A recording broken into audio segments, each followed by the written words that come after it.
So hi mga sis! For today's ganap, magmumukbang tayo ng mang inasal. So for the dinner na today mga sis, today daw, bigla tuloy ako napa-order nito mga sis kasi nga nag-crave ako, nakita ko siya sa aking NF.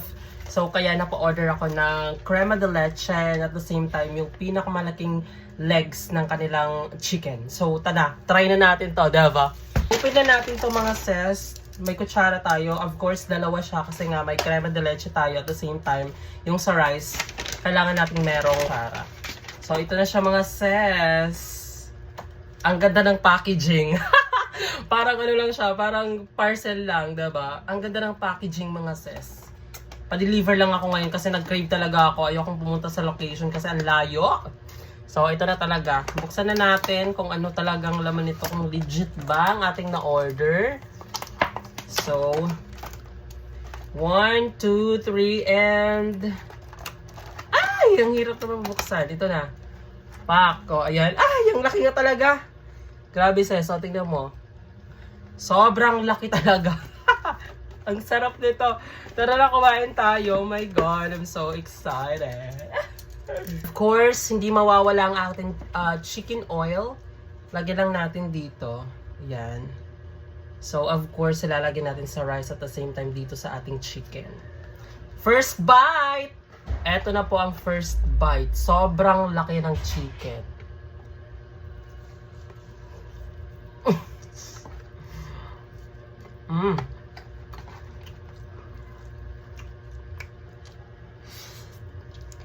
Sarap.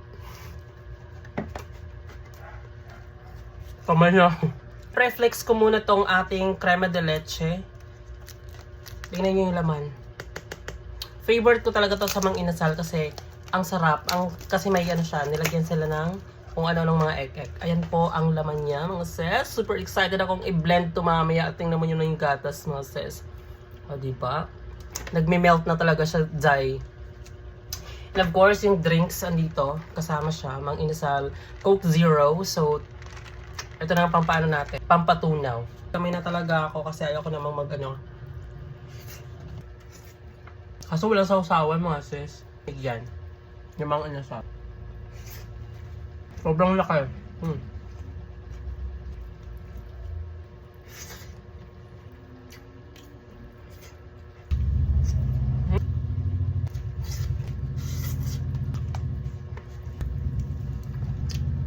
Try natin yung Coke Zero nila. Ito na po.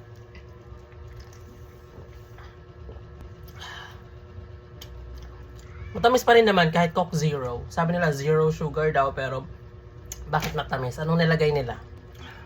Hey, nakalimutan ko pala yung toyo mansi talagang binigay. Nakalimutan ko siyang ilagay dito sa chicken. Hindi ko kasi siya nakita agad. So, try nating ilagay ngayon. And by the way, yung extra rice natin sa baba, kinuha ko, andito na.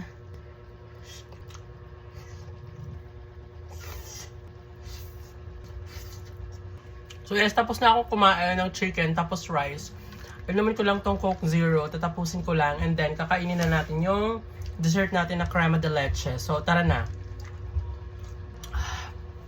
Ito na po yung crema de leche natin mga sis. Halu-haluin lang natin. Eh, dapat pala kanina ko pa ito hinalo eh.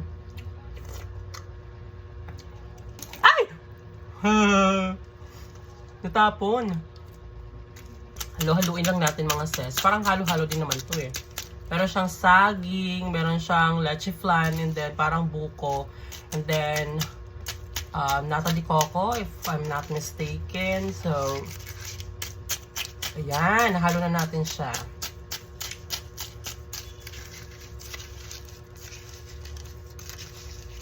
Ayan po yung itsura niya. Parang gatas lang po siya, pero masarap po talaga siya. Mas masarap po pa to kaya sa halo-halo. So,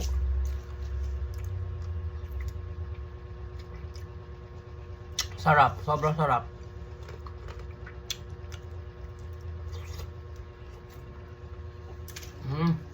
Tatapusin ko na ang video na to. So, kung nagustuhan mo, paki-like, paki-share, at paki-comment dyan. Bye for tonight.